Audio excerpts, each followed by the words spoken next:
en la semana del 25 al 31 de mayo vamos a tener las elecciones para elegir presidente y vicepresidente de la República. Entonces, ¿quiénes pueden votar? Las personas que están inscritas.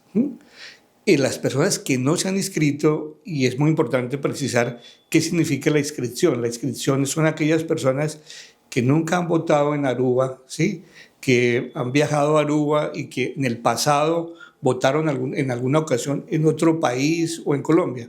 Entonces, si su cédula está registrada en otro puesto de votación diferente a Aruba, tiene que inscribirla para votar en Aruba, porque si no la inscribe, la persona el día que llegue a votar, pues no lo vamos a poder atender porque no va a estar en el listado de inscritos. ¿Y cómo se inscriben estas personas? Se pueden inscribir viniendo al consulado, aquí los estamos inscribiendo, vamos a hacer 2 jornadas especiales ahora en marzo, porque las inscripciones se vencen el 31 de marzo.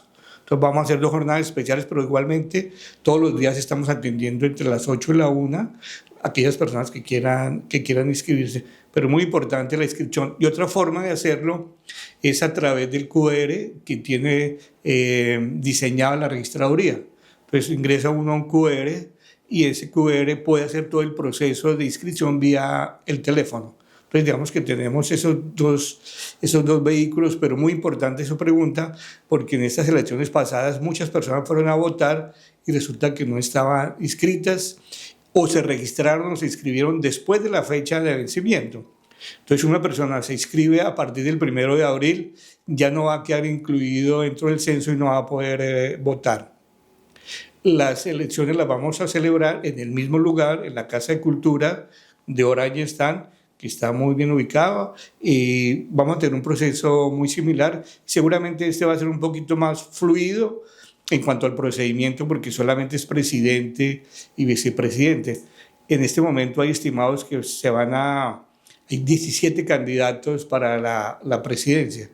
Vamos a tener un solo tarjetón, entonces seguramente va a ser más fácil, porque en las elecciones pasadas tuvimos 6 tarjetones y fue un poquito más complejo el proceso. Pero entonces aprovecho para invitar a todos los colombianos inicialmente a que se inscriban y segundo a que participen en esas elecciones, pues es muy importante porque vamos a elegir al presidente y vicepresidente para el periodo 2026-2030.